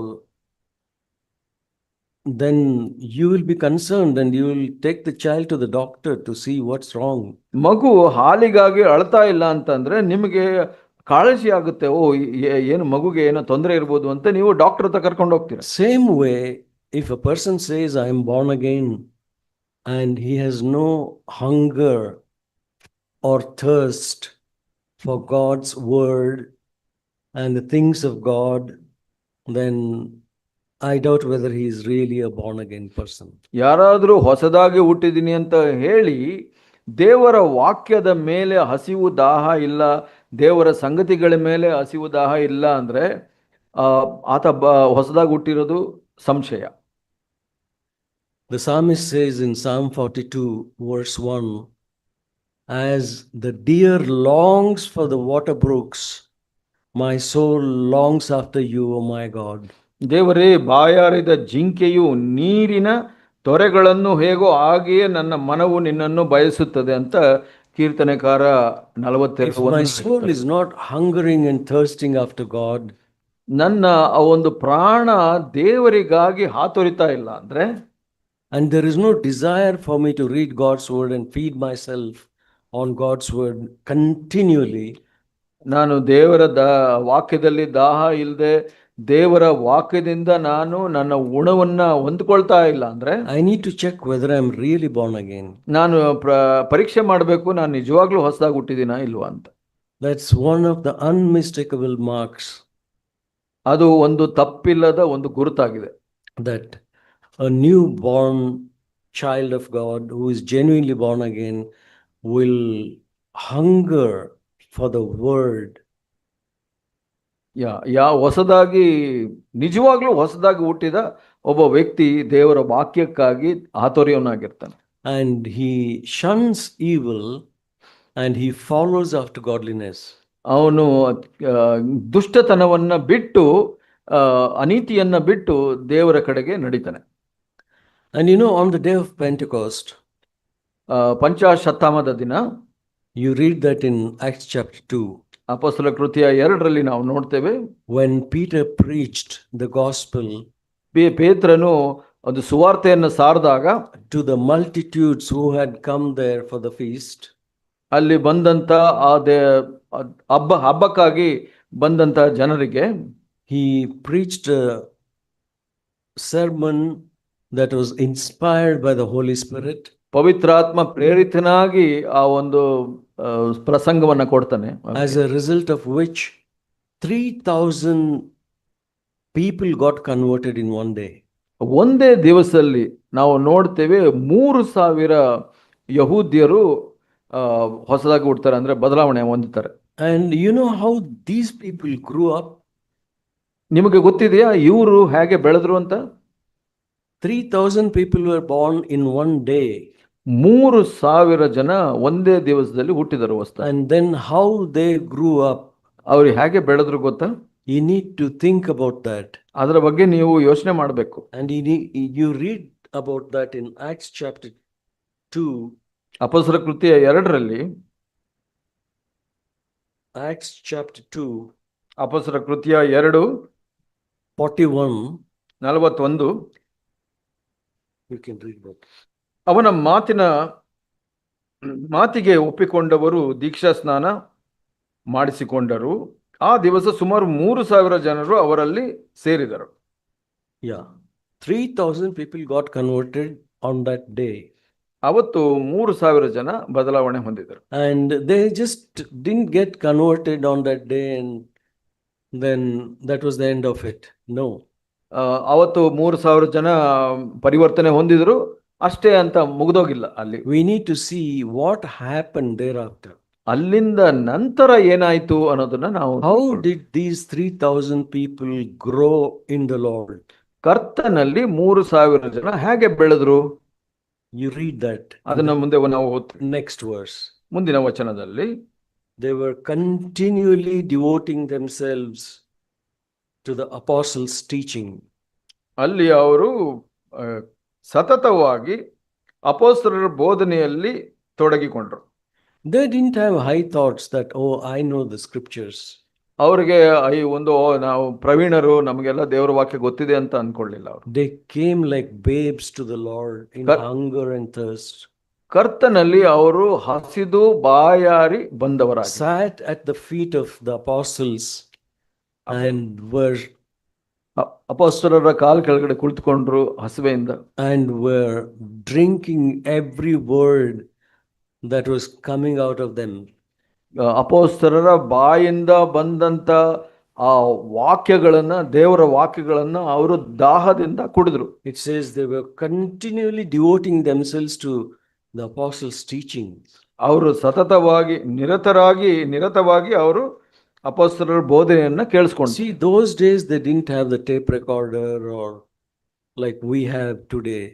ಇವಾಗ ಟೇಪ್ ರೆಕಾರ್ಡರ್ ಆಗಿರ್ಬೋದು ಅಥವಾ ಮೊಬೈಲ್ ಆಗಿರ್ಬೋದು, ಧ್ವನಿ ಸುರುಳಿ, ಅದು ಯಾವುದು ಇರಲಿಲ್ಲ ಅವಾಗ. If you missed the meeting, if you missed somebody's preaching, you missed it forever. ನೀವು ಯಾರಾದ್ರೂ ಒಂದು ಕೂಟದಲ್ಲಿ ದೇವರ ವಾಕ್ಯ ಹೇಳೋದನ್ನ ನೀವು ಕೇಳಿಸ್ಕೊಂಡಿಲ್ಲ ಅಂದ್ರೆ ಅಷ್ಟೇ, ಮುಗ್ದೋಗ್ಬಿಡ್ತಾ ಇತ್ತು. ಅದ್ರ ನಂತರ ಅವ್ರು ಕೇಳಲಿಕ್ಕೆ ಸಾಧ್ಯನೇ If you ಇಲ್ಲ. didn't come for the meeting, you lost something. ನೀವು ಆ ಕೂಟಕ್ಕೆ ಬಂದಿಲ್ಲ ಅಂದ್ರೆ ನಿಮಗೆ ಅದನ್ನ ಕಳ್ಕೊಂಡ್ ಬಿಡ್ತಾ ಇದ್ರಿ, ನಿಮ್ಗೆ ಮತ್ತೆ Today- ಕೇಳಲಿಕ್ಕೆ ಅವಕಾಶ ಇಲ್ಲ. Today, you can go back and listen to that live stream or recorded message or audio or video, whatever. ಇವತ್ತು ಆ ಆಡಿಯೋ ವಿಡಿಯೋ ಎಲ್ಲ ರೆಕಾರ್ಡ್ ಮಾಡೋದ್ರಿಂದ ನಂತರ ಹೋಗಿ ನೀವು ಕೇಳಿಸ್ಕೊಳ್ಬಹುದು ಮತ್ತೆ. And we have the written scripture and we have books to read. ಇಲ್ಲಿ ನಾವು ನೋಡ್ತೀವಿ, ನಮ್ಮಲ್ಲೆಲ್ಲ ಬೈಬಲ್ ನಮ್ಮ ಕೈನಲ್ಲಿದೆ, ದೇವರ ವಾಕ್ಯ ಬರವಣಿಗೆಯಲ್ಲಿ ಪುಸ್ತಕದಲ್ಲಿದೆ, ಮತ್ತೆ ಬಹಳಷ್ಟು ಪುಸ್ತಕಗಳಿದೆ. ಅದನ್ನೆಲ್ಲ ನಾವು Those days they didn't ನೋಡ್ಬೋದು. have all these things. ಆದ್ರೆ ಆ ದಿವಸಗಳಲ್ಲಿ ಇದು ಯಾವುದೂ ಇರಲಿಲ್ಲ. They had to listen very carefully, like Jesus listened.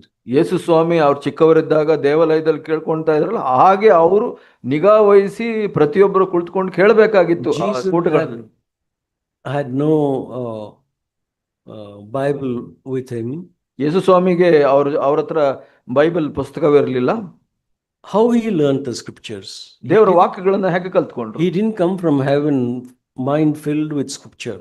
ಅವರ ಪರಲೋಕದಿಂದ ಇಳಿದು ಬರುವಾಗಲೇ ಮನಸ್ಸಿನಲ್ಲಿ ಎಲ್ಲ ದೇವರ ವಾಕ್ಯ ತುಂಬಿಸ್ಕೊಂಡು ಬರಲಿಲ್ಲ. He was born as a baby like you and me.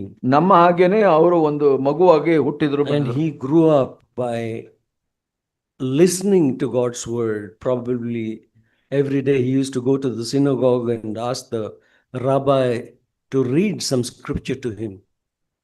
ಆ ರಬ್ಬಿಯನ್ನು, ದೇವಾಲಯದಲ್ಲಿದ್ದಂಥ ರಬ್ಬಿಯನ್ನು ಅವ್ರ ಹತ್ರ ಹೋಗಿ ಪ್ರತಿ ದಿವಸ ಅವ್ರ ಹತ್ರ ಓದಿಸಿ ಅದನ್ನ ಕೇಳಿ ಚಿಕ್ಕದ್ರಿಂದ ಕಲ್ತ್ಕೊಂಡು ಬಂದ್ರು ಅವ್ರು. So these people also did the same thing. They went and listened to the teachings of the apostles. ಇವರು ಕೂಡ ಹಾಗೆ ಅಪೊಸ್ತಲರ ಬಳಿ ಕುಳಿತುಕೊಂಡು ದೇವರ ವಾಕ್ಯವನ್ನ This is ಕೇಳ್ತಾ the first ಕಲ್ತ್ಕೊಂಡು. thing they did. ಅದು ಮೊದಲನೇದಾಗಿ ಅವ್ರು ಮಾಡಿದ್ರು. And the second thing they did is ಎರಡನೇದಾಗಿ ಏನ್ ಮಾಡಿದ್ರು? they fellowshipped with one another. ಅವರು ಸಹೋದರರ ಅನ್ಯೋನ್ಯತೆಯಲ್ಲಿ ಬೆಳೆದ್ರು. Fellowship is not two fellows in a ship. So ಇದು ಅನ್ಯೋನ್ಯತೆ ಅಂದ್ರೆ ಈ ಇಂಗ್ಲಿಷ್ನಲ್ಲಿ ಫೆಲೋಶಿಪ್ ಅಂತಾರೆ, ಇಬ್ರು ಒಂದು ಶಿಪ್ ಅಂದ್ರೆ ಒಂದು ಹಡಗಿನಲ್ಲಿ ಇದ್ದಾರೆ ಅಂತ. ಅದಲ್ಲ, That is not fellowship. ಅದಲ್ಲ ಅನ್ಯೋನ್ಯತೆ. Two people can be sleeping on the same bed, ಇಬ್ರು ಒಂದೇ ಹಾಸಿಗೆ ಮೇಲೆ ಮಲ್ಕೊಂಡಿರ್ಬೋದು, husband and wife, ಗಂಡ ಹೆಂಡತಿ. but between them there can be Atlantic Ocean. ಅವರ ಮಧ್ಯದಲ್ಲಿ ಒಂದು ಅಟ್ಲಾಂಟಿಕ್ ಒಂದು ಸಾಗರ ಇರಬಹುದು. So much of distance there might be. ಅವ್ರ ಮಧ್ಯದಲ್ಲಿ ಅಷ್ಟೊಂದು ದೂರವಿರಬಹುದು. They are not one. ಅವ್ರು ಒಂದಾಗಿಲ್ಲ. That is not fellowship. ಅದು ಅನ್ಯೋನ್ಯತೆ ಅಲ್ಲ. Fellowship is not just being together. ಅನ್ಯೋನ್ಯತೆ ಅಂದ್ರೆ ನಾವು ಜೊತೆಯಲ್ಲಿದ್ದೀವಿ, ಅದು ಮಾತ್ರ ಅಲ್ಲ. Fellowship is being like-mindedness. ಅನ್ಯೋನ್ಯತೆ ಅಂದ್ರೆ ನೀವು ಮನಸ್ಸಿನಲ್ಲಿ ಒಂದಾಗಿರುವಂತದ್ದು, Living in unity, ನೀವು ಐಕ್ಯತೆಯಲ್ಲಿ ಜೀವಿಸುವಂತ, living in harmony, ನೀವು ಆ ಒಂದು ಸಮಾಧಾನದಲ್ಲಿ ಜೀವಿಸುವಂತ, living in peace with one another, ನೀವು ಒಬ್ಬರ ಮೇಲೆ ಒಬ್ಬರು ಸಮಾಧಾನದಲ್ಲಿ ಜೀವಿಸುವಂತದ್ದು, bearing each other's burdens, ನೀವು ಇತರ ಒಬ್ಬರಿಂದ ಒಬ್ಬರ ಭಾರಗಳನ್ನ ಹೊರುವಂತವರಾಗಿ, encouraging one another. ಒಬ್ಬರನ್ನೊಬ್ಬರು ಪ್ರೋತ್ಸಾಹಿಸುವಂತದ್ದು. That is fellowship. ಅದು ಅನ್ಯೋನ್ಯತೆ. That's what they did. ಅದನ್ನ ಅವ್ರು ಮಾಡ್ತಾ ಇದ್ರು. They listened to the apostles' teachings. ಅವರು ಅಪೊಸ್ತಲರ ಬೋಧನೆಯನ್ನ ಕೇಳಿಸ್ಕೊಳ್ತಾ ಇದ್ರು. They were having continual fellowship. ಅವರು ನಿರತವಾದ ಆ ಒಂದು ಅನ್ಯೋನ್ಯತೆಯನ್ನ ಮಾಡ್ತಾ ಇದ್ರು. And then they were breaking bread. ನಂತರ ಅವರು ರೊಟ್ಟಿ ಮುರಿತಾ ಇದ್ರು. Breaking bread is a testimony that I am partaking of the flesh and blood of Jesus, so that I will go in the same way that my Savior went. ರೊಟ್ಟಿ ಮುರಿಯೋದು ಅಂತ ಅಂದ್ರೆ ಒಂದು ಸಾಕ್ಷಿ. ಯಾವುದಕ್ಕೆ ಸಾಕ್ಷಿ? ನಾನು ಯೇಸು ಸ್ವಾಮಿಯ ಆ ಒಂದು ಮಾಂಸ ರಕ್ತವನ್ನ ಕುಡಿದು ಅವರ ಹೋದ ದಾರಿಯಲ್ಲೇ ನಾನು ಹೋಗ್ಲಿಕ್ಕೆ ಬಯಸ್ತೀನಿ ಅಂತ ಹೇಳುವಂತ. How a bread is easily broken, that way I allow my will to be broken ಆ ಒಂದು ರೊಟ್ಟಿಯನ್ನ ಬಹಳ ಸುಲಭವಾಗಿ ಮುರಿತೀವಲ್ಲ, ಹಾಗೆ ನನ್ನ ಸ್ವಾರ್ಥ ಅಥವಾ ಸ್ವಂತ ಇಚ್ಛೆಯನ್ನ ನಾನು ಮುರಿದು ಕ್ರಿಸ್ತನನ್ನ ಹಿಂಬಾಲಿಸ. I don't refuse when God wants to break me. ನಾನು ದೇವರು ನನ್ನನ್ನ ಮುರಿಲಿಕ್ಕೆ ಪ್ರಯತ್ನ ಮಾಡುವಾಗ ಅದನ್ನ ತಡೆಯೋದಿಲ್ಲ. That is my self-will. ನನ್ನ ಸ್ವ ಇಚ್ಛೆಯನ್ನ I allow God to break my self-will and make me accept His will. So ನಾನು ದೇವರು ನನ್ನ ಇಚ್ಛೆಯನ್ನ ಮುರಿದು ದೇವರ ಇಚ್ಛೆಯನ್ನ ಸ್ವೀಕರಿಸಲು ಸಿದ್ಧನಾಗಿರ್ತೇನೆ. And then it says, this is the third thing they did. And the fourth thing they did was they devoted themselves to prayer. ಇದು ರೊಟ್ಟಿ ಮುರಿಯೋದು ಮೂರನೇ ಕಾರ್ಯ. ನಾಲ್ಕನೇ ಕಾರ್ಯ ಏನ್ ಮಾಡಿದ್ರು ಅಂದ್ರೆ ಅವರು ಒಬ್ಬರಿಗೊಬ್ಬರಿಗೂ ಪ್ರಾರ್ಥನೆಯಲ್ಲಿ ಒಪ್ಪಿಸಿಕೊಟ್ರು. Yesterday in a QA session, somebody asked, I pray once in the morning and something like ಹಿಂದೆ that. ಹಿಂದಿನ ದಿವಸ ನಿನ್ನೆ ದಿವಸ ಯಾರೋ ಒಂದು ಪ್ರಶ್ನೆ ಕೇಳಿದ್ರು. ನಾನು ಒಂದು ದಿವಸದಲ್ಲಿ ಬೆಳಗ್ಗೆ ಒಂದ್ಸಲ ಪ್ರಾರ್ಥನೆ ಮಾಡ್ತೀನಿ ಅಂತ ಪ್ರಶ್ನೆ ಇತ್ತು. Prayer is not giving a grocery list to the Heavenly Father. Lord, I want this is all these things. ಪ್ರಾರ್ಥನೆ ಅಂದ್ರೆ ದೇವ್ರ ಮುಂದೆ ಹೋಗ್ಬಿಟ್ಟು ಒಂದು ಪಟ್ಟಿ ಕೊಡೋದಲ್ಲ, ನನಗೆ ಇದೆಲ್ಲ ಬೇಕು ಅಂತ ಅಂದ್ಬಿಟ್ಟು. Like you go to a shop, writing rice, dal, this, that, ಒಂದು ಅಂಗಡಿಗೆ masala and all that. ಅಂಗಡಿಗೆ ಹೋಗ್ಬಿಟ್ಟು ಅಕ್ಕಿ, ಬೇಳೆ, ಮಸಾಲ ಇದೆಲ್ಲ ಬೇಕು ಅಂತ ಒಂದು ಪಟ್ಟಿ ಕೊಡ್ತಿರಲ್ಲ, ಇದೆಲ್ಲ ಕೊಡಿ ಅಂತ ಆತರ ಹೇಳೋದಲ್ಲ. That is not prayer. ಅದು ಪ್ರಾರ್ಥನೆ ಅಲ್ಲ. ಅದು Prayer is a very comprehensive thing. ಪ್ರಾರ್ಥನೆ ಅನ್ನೋದು ಒಂದು ಸಂಕೀರ್ಣವಾದ ಒಂದು ವಿಷಯ. Jesus taught us to pray. In Matthew chapter 6, we read a sample of that. ಮತ್ತಾಯ 6ರಲ್ಲಿ ಯೇಸು ಸ್ವಾಮಿ ಕಲಿಸ್ಕೊಟ್ರು ಹೇಗೆ ಪ್ರಾರ್ಥಿಸೋದು ಅಂತ. He didn't start straight away. He didn't teach us to pray straight away, asking God, give me this, give me that, give me this, give me that. ಯೇಸು ಸ್ವಾಮಿ ಪ್ರಾರ್ಥನೆಯಲ್ಲಿ ಅವ್ರು ಕಲಿಸುವಾಗ ಹೀಗೆ ಪ್ರಾರಂಭಿಸಲಿಲ್ಲ, ದೇವರೇ ನನಗೆ ಇದು ಕೊಡು ಅದು ಕೊಡು ಅಂತ ಹೇಳುವಂತದ್ದು. You see, so nicely Jesus put that very brief prayer, which is, I think it's less than half minute or maybe 1 minute. ಸುಮಾರು ಒಂದು ನಿಮಿಷಗಳ ಕಾಲ ಬಹಳ ಸಂಕೀರ್ಣವಾಗಿ ಸ್ಪಷ್ಟವಾಗಿ ಪ್ರಾರ್ಥನೆ ಮಾಡೋದನ್ನ ಕಲಿಸ್ಕೊಟ್ರು. Just a few lines. ಕೆಲವೇ ಸಾಲುಗಳು. There are 3 parts in it. ಅದರಲ್ಲಿ 3 ಭಾಗಗಳಿದೆ. One, praise and worship. ಒಂದು ದೇವರಿಗೆ ಕೃತಜ್ಞತೆ ಸ್ತೋತ್ರವನ್ನ ಸಲ್ಲಿಸುವಂತ. Then our need. ನಂತರ ನಮ್ಮ ಅವಶ್ಯಕತೆ ಹೇಳುವಂತ. Thanking God. ನಂತರ ದೇವರಿಗೆ ಕೃತಜ್ಞತೆಯನ್ನು ಹೇಳುವಂತ. Praising God and hoping God's kingdom will come. ಅವರಿಗೆ ಸ್ತೋತ್ರ ಮಾಡಿ ದೇವರೇ ನಿನ್ನ ರಾಜ್ಯ ಬರಲಿ ಅಂತ ಕೇಳುವಂತ. And in between that our needs are sandwiched. ದೇವರಿಗೆ ಆರಾಧನೆ ಮಾಡೋದು ಮತ್ತೆ ದೇವರಿಗೆ ಸ್ತೋತ್ರ ಮಾಡೋದು, ಅದರ ಮಧ್ಯದಲ್ಲಿ ಕೆಲವು ಅವಶ್ಯಕತೆಗಳನ್ನ, ನಮ್ಮ ಸ್ವಂತ ಅವಶ್ಯಕತೆಗಳು. You know that prayer, hallowed be thy name, thy kingdom come, thy will be done on earth ನಿಮಗೆ as it ಗೊತ್ತಿದೆ is being done in heaven. ಪ್ರಾರ್ಥನೆ ಗೊತ್ತಿದೆ. ಪರಲೋಕದಲ್ಲಿ ನಮ್ಮ ತಂದೆಯೇ, ನಿನ್ನ ನಾಮಕ್ಕೆ ಸ್ತೋತ್ರವಾಗಲಿ, ನಿನ್ನ ರಾಜ್ಯ ಬರಲಿ. ಈ ಪ್ರಾರ್ಥನೆ ಗೊತ್ತಿದೆ ನಿಮಗೆ. And then our need comes there. Give us this day our daily bread. Forgive us our sins as we forgive those who sin against us, and lead us not into temptation, but deliver us from evil. So ಇಲ್ಲಿ 11ನೇ ವಚನ ನಾವು ನೋಡ್ತೀವಿ. ಮತ್ತಾಯ 6ರಲ್ಲಿ ಅನುದಿನದ ಆಹಾರವನ್ನು ಇವತ್ತು ದಯಪಾಲಿಸು, ತಪ್ಪು ಮಾಡಿದ್ರನ್ನ ಕ್ಷಮಿಸು, ಮತ್ತೆ ಶೋಧನೆಯೊಳಗೆ ಸೇರಿಸದೆ ಕೇಡಿನಿಂದ ನಮ್ಮನ್ನು ತಪ್ಪಿಸಿ. Then we close that prayer again thanking God, for thine is the kingdom, glory and honor forever and ever. So ಹಾಗೆ ಕಡೆಯಲ್ಲಿ ನಾವು ಪ್ರಾರ್ಥನೆಯನ್ನು ಮುಗಿಸುವಾಗ, ದೇವರೇ ರಾಜ್ಯ ನಿನ್ನದು, ನಿನಗೆ ಮಹಿಮೆಯಾಗಲಿ ಅಂತ. So prayer is not just asking God, give me this, give me that. ಪ್ರಾರ್ಥನೆ ಅನ್ನೋದು ದೇವರಿಗೆ ಕೇಳುವಂತದ್ದಲ್ಲ, ಇದು ಕೊಡಿ ಅದು ಕೊಡಿ ಅಂತ. It's a well structured thing. ಅದು ಬಹಳ ಸರಿಯಾಗಿ ಜೋಡಿಸಿದ ಒಂದು ವಿಜ್ಞಾಪನೆ. But you don't have to manufacture these things. ಇದನ್ನೆಲ್ಲ ನೀವು ಸಿದ್ಧಪಡಿಸುವಂತ ಅವಶ್ಯಕತೆ ಇಲ್ಲ. A cry from your heart is a prayer. ಪ್ರಾರ್ಥನೆ ಮುಖ್ಯ ಏನಂದ್ರೆ ನಿಮ್ಮ ಹೃದಯದ ಕೂಗು. For instance, you face some difficult situation or you're being tempted in certain way, ನೀವು ಯಾವುದೋ ಪರಿಸ್ಥಿತಿನಲ್ಲಿ ಒಂದು ಶೋಧನೆಗೆ ಒಳಗಾಗ್ತೀರಾ, suddenly you cry out to God, ನೀವು ತಕ್ಷಣ ದೇವರಿಗೆ ಕೂಗಿಕೊಂತೀರಾ. like Peter cried out when he was sinking. ಪೇತ್ರನು ನೀರಿನಲ್ಲಿ ಮುಳುಗುವಾಗ ಯೇಸು ಸ್ವಾಮಿಗೆ ಕೂಗಿಡ್ತಾನಲ್ಲ. Just a few chapters before that, the Lord had taught them how to pray. ಕೆಲವೇ ಒಂದು ಅಧ್ಯಾಯಗಳ ಮೊದಲು ನಾವು ನೋಡಿರ್ತೀವಿ ಯೇಸು ಸ್ವಾಮಿ ಅವರಿಗೆ ಪ್ರಾರ್ಥನೆ ಮಾಡೋದನ್ನ When he was ಕಲಿಸಿರ್ತಾರೆ. drowning in the water, he didn't think about that prayer and start praying, Our Father who art in heaven, hallowed be thy name. And then by then he would have been swallowed by the water also. ಅಲ್ಲಿ ನಾವು ನೋಡ್ತೇವೆ, ಅಲ್ಲಿ ಪೇತ್ರನು ಮುಳುಗುವಾಗ ಅಲ್ಲಿ ಯೇಸು ಸ್ವಾಮಿ ಕಲಿಸ್ಕೊಟ್ಟಿದ್ದ ಪ್ರಾರ್ಥನೆ ಇತ್ತಲ್ಲ, ಅದೆಲ್ಲ ಹೇಳೋಣ ಪರಲೋಕ ತಂದೆ ಅಂತ ಹೇಳಲಿಲ್ಲ. ಅದನ್ನ ಹೇಳ್ತಾ ಇದ್ರೆ ಅವನು ನೀರೊಳಗಡೆ ಮುಳುಗೋಗ್ಬಿಡ್ತಾ ಇದ್ದ. He just cried out one sentence, Lord save me. ಅವನು ಒಂದೇ ಒಂದು ಪದವನ್ನ ಕೂಗಿದನು ಯೇಸು ಸ್ವಾಮಿಗೆ, ಕರ್ತನೇ ನನ್ನನ್ನು ರಕ್ಷಿಸು. Immediately Jesus stretched forth his hand and pulled him up.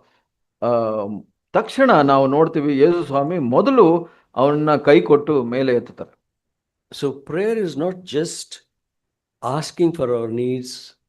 We can be filled with the Spirit, thanking him, praising him, singing songs of praise to him. That is all part and parcel of prayer. ಪ್ರಾರ್ಥನೆ ಅನ್ನೋದು ದೇವರನ್ನ ಆರಾಧಿಸೋದು ಮತ್ತೆ ಕೃತಜ್ಞತೆ ಹೇಳುವಂಥದ್ದು, ಸ್ತೋತ್ರ ಮಾಡುವಂಥದ್ದು, ಇದೆಲ್ಲ ಒಂದು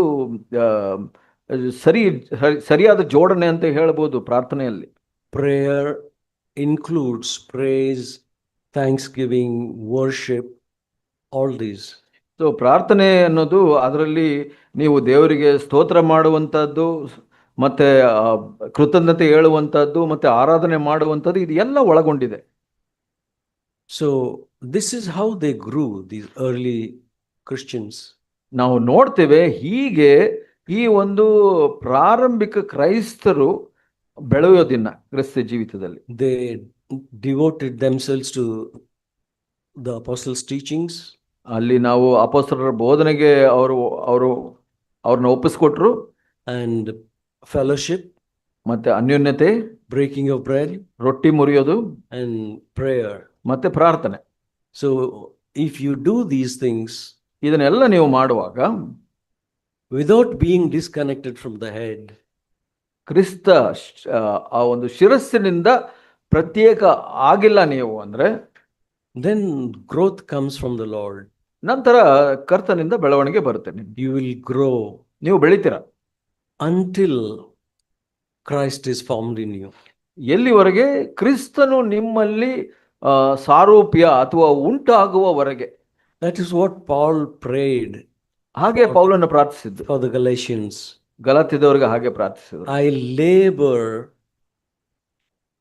until I travel for you until Christ is formed in you, he says. ಅಲ್ಲಿ ಅವ್ರು ಹೇಳ್ತಾರೆ, ನಾನು ಎಲ್ಲಿವರೆಗೂ ಪ್ರಯಾಸ ಪಡ್ತೀನಿ, ನಾನು ನಿಮ್ಮ ಸೇವೆ ಮಾಡ್ತೀನಿ ಅಂದ್ರೆ ಕ್ರಿಸ್ತನು ನಿಮ್ಮಲ್ಲಿ ಉಂಟಾಗುವವರೆಗೆ ಅಂತ ಹೇಳ್ತಾರೆ. And Romans 8:29 we know God causes all things to work together for our good so that we can be conformed to the image of Jesus Christ. ರೋಮ 8ರಲ್ಲಿ 28, 29ರಲ್ಲಿ 29ರಲ್ಲಿ ನಾವು ಮುಖ್ಯವಾಗಿ ನೋಡ್ತೀವಿ, ದೇವರು ನಿಮ್ಮನ್ನ ಕ್ರಿಸ್ತನ ಸಾರೂಪ್ಯಕ್ಕೆ ಬದಲಾಯಿಸುವುದೇ ಮುಖ್ಯ ಗುರಿ. That is the reason why God has saved you and me. ಅದೇ ಒಂದು ಉದ್ದೇಶದಿಂದ ದೇವರು ನನ್ನನ್ನ ನಿಮ್ಮನ್ನ ರಕ್ಷಿಸಿದ್ದಾರೆ ಈ ಲೋಕದಿಂದ. We can be sanctified and transformed day by day, little by little, in every way. So ಅದಕ್ಕಾಗಿ ನಾವು ಮೊದಲು ಶುದ್ಧೀಕರಣ ಹೊಂದಿ ಮತ್ತೆ ಪರಿವರ್ತನೆ ಹೊಂದಿ ಪ್ರತಿ ದಿವಸದಿಂದ ದಿವಸಕ್ಕೆ ನಾವು ಬದಲಾಗುವಂತವರಾಗಿರ್ಬೇಕು. Till we become like Jesus. ಯೇಸು ಸ್ವಾಮಿಯ ತರ ಆಗಬೇಕು ಅಂತ. That is the ultimate goal for which God has saved us. ದೇವರು ರಕ್ಷಿಸಿದ ಮುಖ್ಯ ಉದ್ದೇಶ ಇದೇ ಆಗಿದೆ. This is how we grow. ಹೀಗೆ ನಾವು ಬೆಳಿತೀವಿ. So don't neglect fellowship. ಅದರಿಂದ ನೀವು ಈ ಅನ್ಯೋನ್ಯತೆಯನ್ನ ಅಲಕ್ಷಿಸಬೇಡಿ. Hebrews 10:25 it says, as is the habit of some, don't neglect coming together for meetings. ಇಬ್ರಿಯ 10:23 ನಾವು ನೋಡ್ತೇವೆ. 25. 25 10:25 ಹೀಗೆ ಹೇಳುತ್ತೆ, ಸಭೆಯಾಗಿ ಕೂಡಿಕೊಳ್ಳುವುದನ್ನು ಕೆಲವರು ರೂಢಿಯಾಗಿ ಬಿಟ್ಟಿರುವ ಪ್ರಕಾರ ನಾವು ಬಿಟ್ಟು ಬಿಡದೆ ಒಬ್ಬರನ್ನೊಬ್ಬರು ಪ್ರೋತ್ಸಾಹಿಸೋಣ. See, even in the first century, there were people who used to neglect coming for a meeting. ಮೊದಲನೇ ಶತಮಾನದಲ್ಲಿ ಕೂಡ ನಾವು ನೋಡ್ತೇವೆ, ಬಹಳಷ್ಟು ಕ್ರೈಸ್ತರು ಈ ಒಂದು ಕೂಡಿ ಬರೋದನ್ನ ಅಲಕ್ಷಿಸ್ತಾ ಇದ್ರು. As is the habit of some, he says. ಅದು ಕೆಲವರ ರೂಢಿ ಮಾಡ್ಕೊಂಡಿದ್ರು ಹಾಗೆ ಅಲಕ್ಷಿಸುದು, Not to come to the meeting. ಕೂಟಕ್ಕೆ ಬರದೇ ಇರುವಂತದ್ದು. So the writer of the book of Hebrews says, don't be like them. ಇಲ್ಲಿ ಇಬ್ರಿಯ ಲೇಖಕರು ಏನು ಹೇಳ್ತಾರೆ, ಹಾಗೆ ಇರಬೇಡಿ ನೀವು ಅಂತ. So if you don't have that hunger and thirst, check yourself whether you're genuinely born again. ನಿಮಗೆ ಹಾಗೇನಾದ್ರೂ ಆ ರೂಢಿ ಇದ್ರೆ ನೀವು ಪರೀಕ್ಷಿಸಿಕೊಳ್ಳಿ, ನೀವು ಹೊಸದಾಗಿ ಹುಟ್ಟಿದಿರಾ ಅಂತ. If not, ಇಲ್ಲ ಅಂದ್ರೆ repent genuinely. ನಿಮಗೆ ಆ ಥರ ಅಭ್ಯಾಸ ಇದ್ರೆ ನೀವು ಅದರಿಂದ ಮಾನಸಾಂತರ ಪಡಬೇಕು. And ask the Lord to forgive you and make you a new creation in Christ. ದೇವರಲ್ಲಿ ನೀವು ನನ್ನ ಕ್ಷಮಿಸಿ ಅಂತ ಕ್ಷಮಾಪಣೆ ಹೊಂದಿ, ನೀವು ದೇವರೇ ನನಗೆ ನಿಜವಾಗಿ ಹೊಸದಾಗಿ ಹುಟ್ಟೋದಕ್ಕೆ ಸಹಾಯ ಮಾಡುವಂತ ಕೇಳಿ start doing these things. ಇವತ್ತು ಕೇಳಿದ ಕಾರ್ಯಗಳನ್ನ ನೀವು ಮಾಡಲಿಕ್ಕೆ ಪ್ರಾರಂಭಿಸಿ. And practice them, then you will grow. ಅದನ್ನ ನೀವು ಅಭ್ಯಾಸ ಮಾಡಿದ್ರೆ ನೀವು ಬೆಳಿತೀರ, Then you'll be strong. ನೀವು ಬಲವಾಗ್ತೀರ, And nobody can shake you. ಯಾರು ನಿಮ್ಮನ್ನು ಅಲ್ಲಾಡಿಸ್ಲಿಕ್ಕೆ ಸಾಧ್ಯವಾಗೋದು. You will be more than conquerors. ನೀವು ಜಯಶಾಲಿಗಳಾಗ್ತೀರ. You will not be scared of the devil anymore. ನೀವು ನಂತರ ಸೈತಾನನಿಗೆ ಭಯ ಪಡೋದಿಲ್ಲ. He will be scared of you.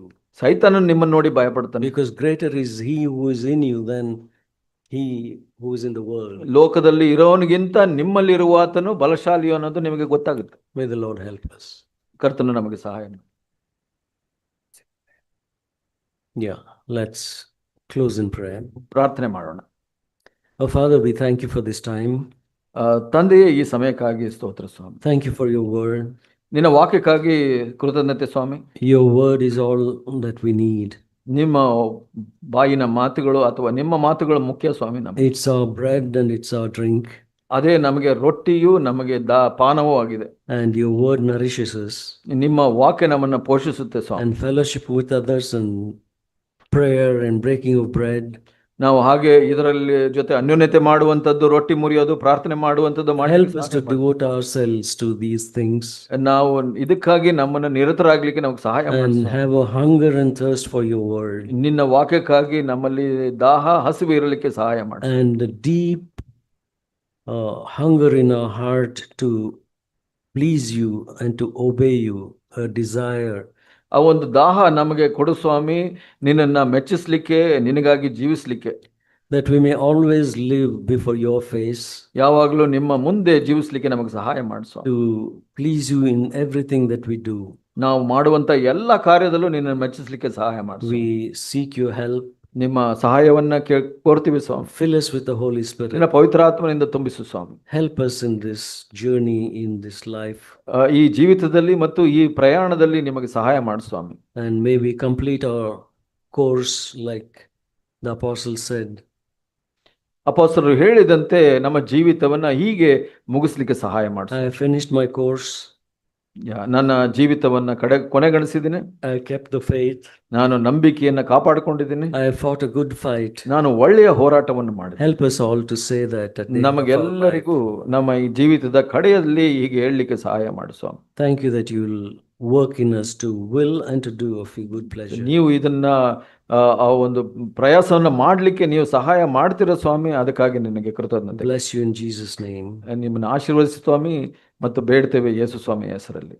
Thank you. Amen. Amen. Amen.